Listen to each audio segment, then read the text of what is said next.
Unprecedented voting is taking place, and people in Chhattisgarh today are, it is quite obvious, not only in a mood to change the government but to change history. From now on, people of Chhattisgarh are going to have a government which is not run by the dictates of Delhi or Nagpur. It is going to be a government of, for and by the people of Chhattisgarh, wherein we will be taking our own decisions. And this is a historic day for the people of Chhattisgarh, and that is why this unprecedented turnout. Also, your opponents are making it very clear that your party is not directly targeting the Gandhi family and also the Congress party. Will you be taking support of Congress if you are not able to get the magic number to form the government?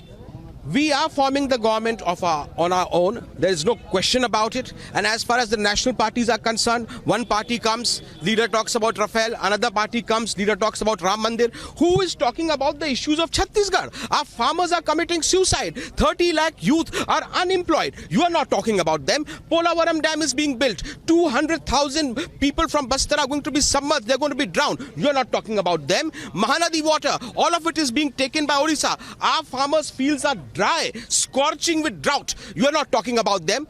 You are not talking about any of the issues that concern the people of Chhattisgarh.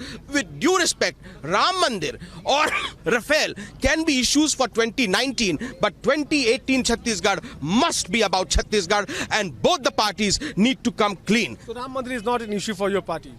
It is not an issue for our party in this election. In this election, okay. And also, what kind of response you are getting from your voters here in Chhattisgarh? It is an unprecedented response. We have been working for the last 2 years. Our workers have gone to every household, and we have, in the first time in the history of the world, come out not with a Ghoshna Patra or a Sankalp Patra or a manifesto document or a vision document. We have come out with an affidavit, a 100 rupees stamp paper affidavit, where Mr. Jogi has taken sworn that when he becomes chief minister, on day one, he is going to pass those 14 orders. Last question. We have seen Yogi Adityanath. We want to bring credibility back into the politics. We have seen Yogi Adityanath, doing a lot of rallies in Chhattisgarh, and he was also talking about Ram Mandir. You are saying that Ram Mandir is not an issue for you. Do you think that BJP has made this election about Ram Mandir, and you are not going to even, take name of Ram for election?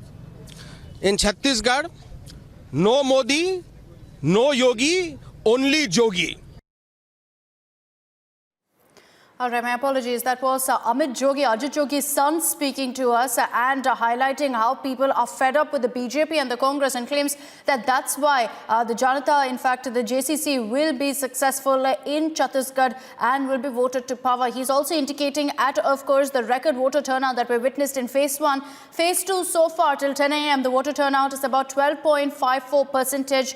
We are, of course, hoping that that will pick up over the next few hours. And in that case, if Phase 2 goes as well as Phase 1 did, we will see a record voter turnout in the state of Chhattisgarh itself. Something which Amit Jogi claims is a reflection of the people's mindset and frustration against both the BJP and the Congress. So interesting developments taking place as we speak right now in Chhattisgarh. We are continuing to track all the developments taking place in Chhattisgarh as the voting is underway, and huge number of people coming out to cast their vote as we speak.